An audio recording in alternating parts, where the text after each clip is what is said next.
Get ready for dictation number 9 at 60 words per minute. 10 seconds. 5 seconds.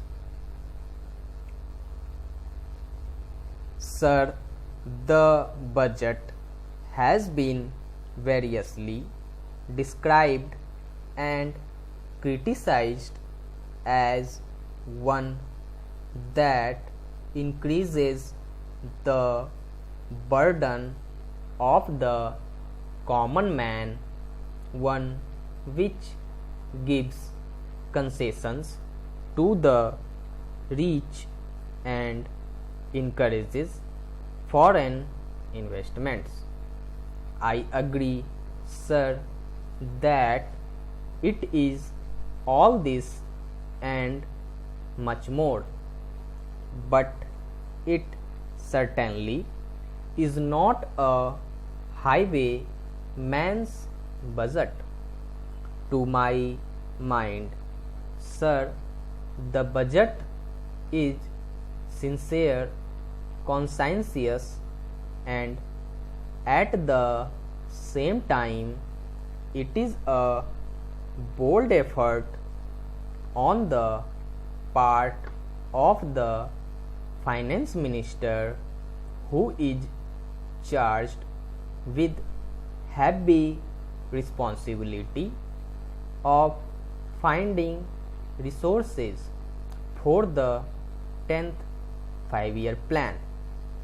This plan, to my mind, sir, is not at all ambitious in view of our needs.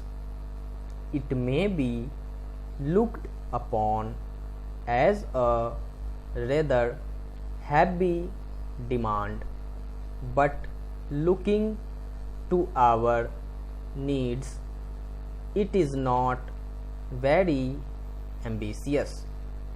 Sir, the fact that even the considerations of the coming general elections could not deflect the finance minister from the course which seemed to him necessary and proper should earn him the appreciation of every right thinking man.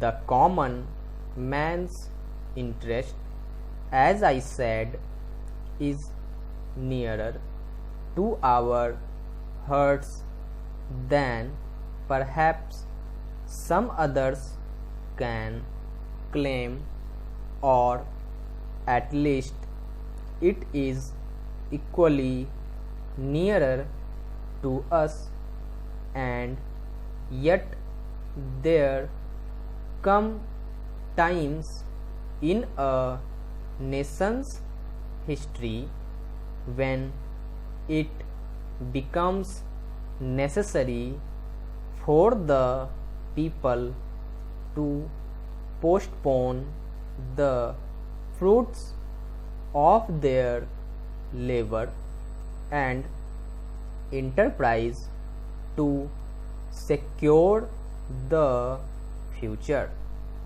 Here also, sir, opinions may differ.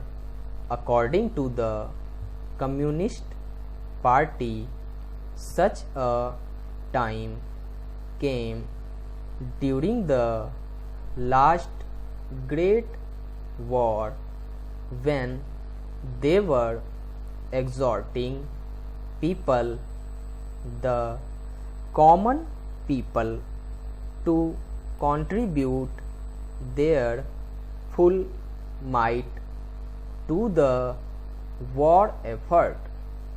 According to us, however, sir, we are passing through such a time at the present moment, and I have no doubt that the common people appreciate this position and will willingly tighten their belts, contribute their full might, and will surely return the Congress to power.